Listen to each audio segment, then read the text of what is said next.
And here in the United States, it's come to mean, uh, you know, the process of enjoying your meals and using locally sourced produce as much as possible, and organic produce, to create a very healthy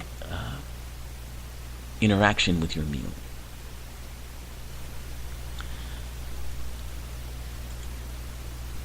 And certainly was created in response to the fast food environment that we're in. Now, for some of you, and myself included, you might think the slow food movement is relatively recent. But in fact, it actually started some 30 years ago. And it's only now sort of becoming trendy. But it started in 1986 when McDonald's opened a restaurant near the historic Piazza di Spagna in Rome. And a man by the name of Carlo Petrini, brandishing bowls of fresh penny pasta, led a group protest against the globalization of fast food. And then he created an organization called Arsigola, which was the forerunner of slow food. And its mission was to protect the interests of small-scale food producers and promote the pleasure and taste of good food and wine. The philosophy of slow food is good, clean, and fair food. This means food should pleasure the senses and be more than simply fuel.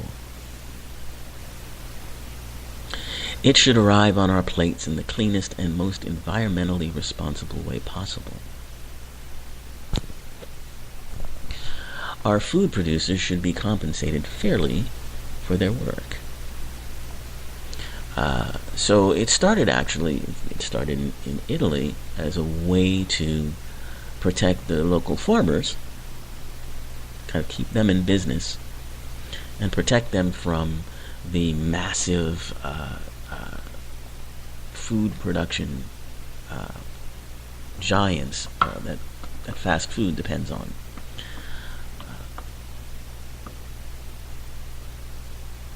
And so, in this way, it was a sort of a defense against the spreading fast food chains that were beginning to appear throughout Europe.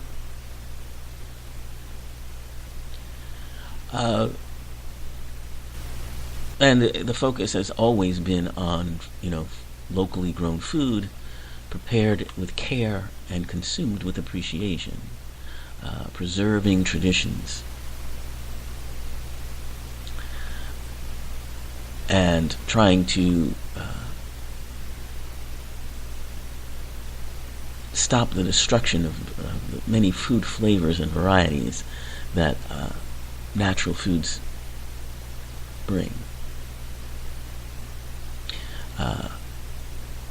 Fast food always tastes the same, no matter where you buy it. Would you travel all the way to Italy to eat at Burger King? If you did, slow food activists would insist you're missing out on local seasonal food, as well as disrespecting the area's culinary traditions. Well, of course, you would want to eat like the natives. I mean, that's part of the fun of travel, I would believe. I mean, when you can't, or you're absolutely, stuck for something to eat, I suppose a fast food restaurant might come in handy. But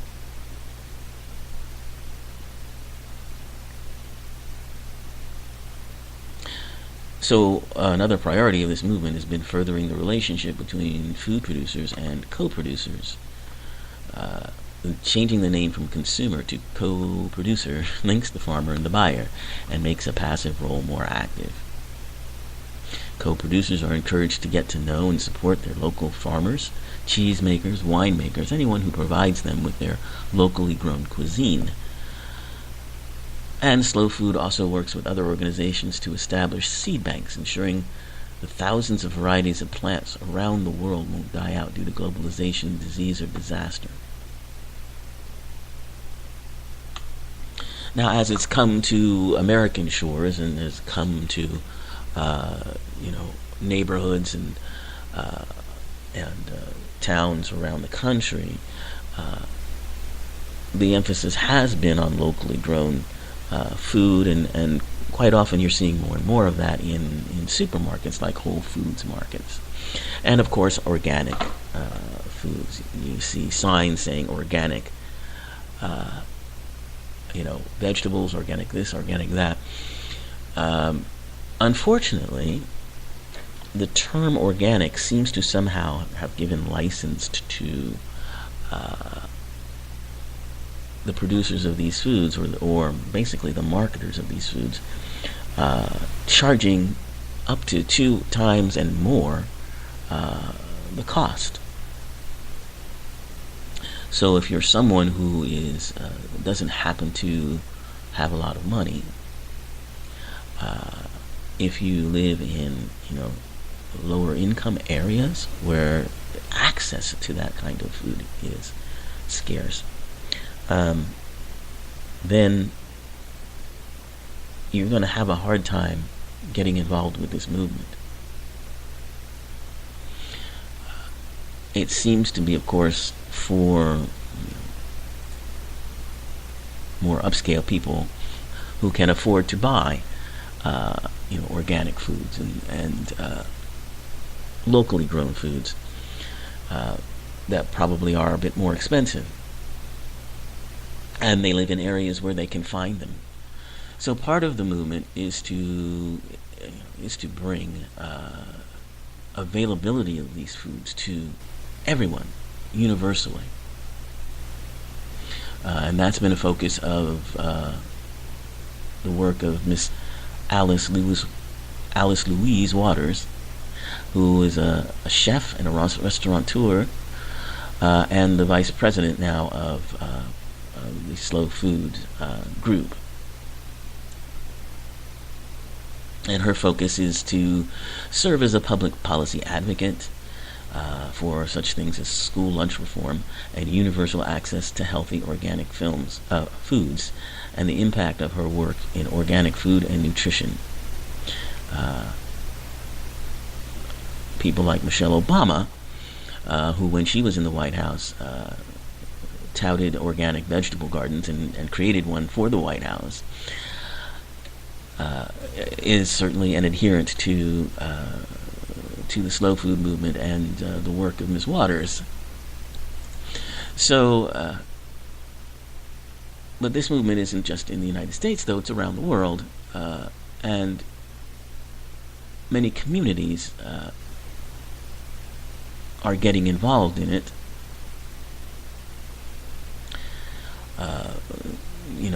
Since its founding 30 years ago, things have changed quite a bit.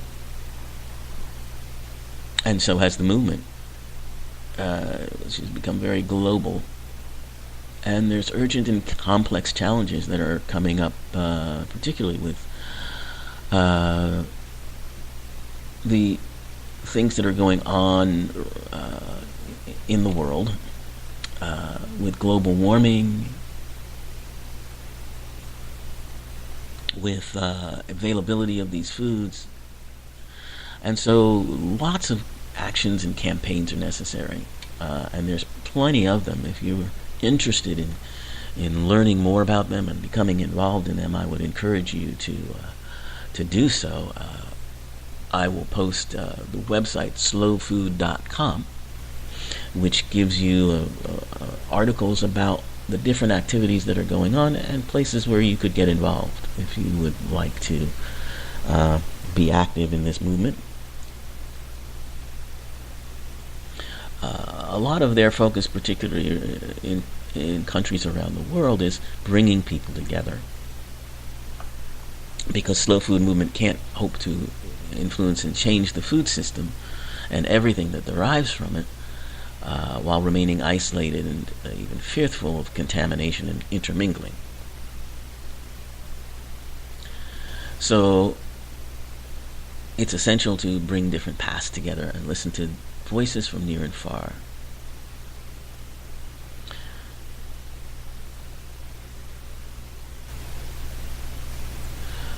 And so the slow food community has been focusing on inclusiveness and awareness,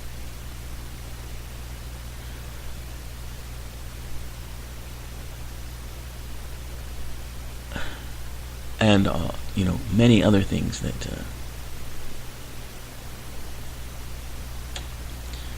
are necessary to help change the way food is produced and distributed. And I think that you can guess that the effects of climate change can be detrimental to this movement, but it could also be a boon to it, as what I think is going to happen with the changing landscape that our climate change is bringing.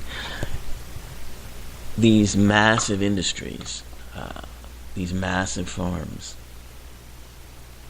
the mass production of foods is going to be less easy to do as there's less land available. And so when there's less land available, the old ways of farming will more than likely need to come back.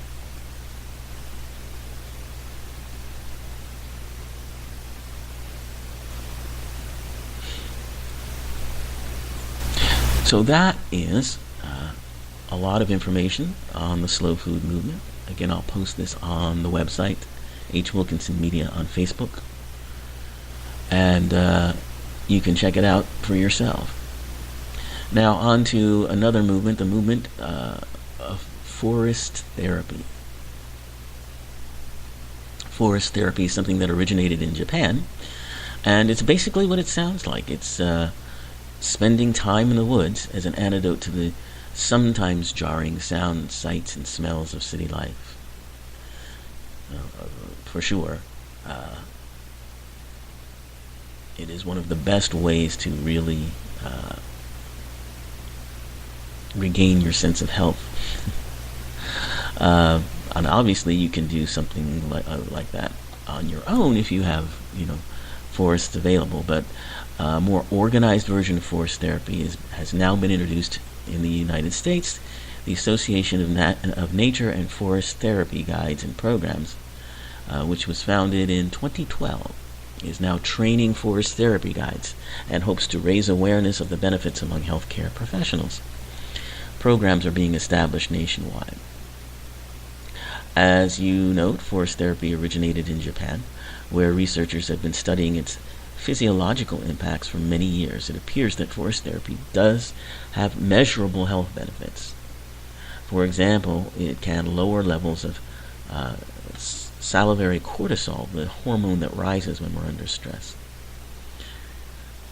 One Japanese study showed that gazing at forest scenery for as little as 20 minutes reduced this salivary cortisol level by 13.4%.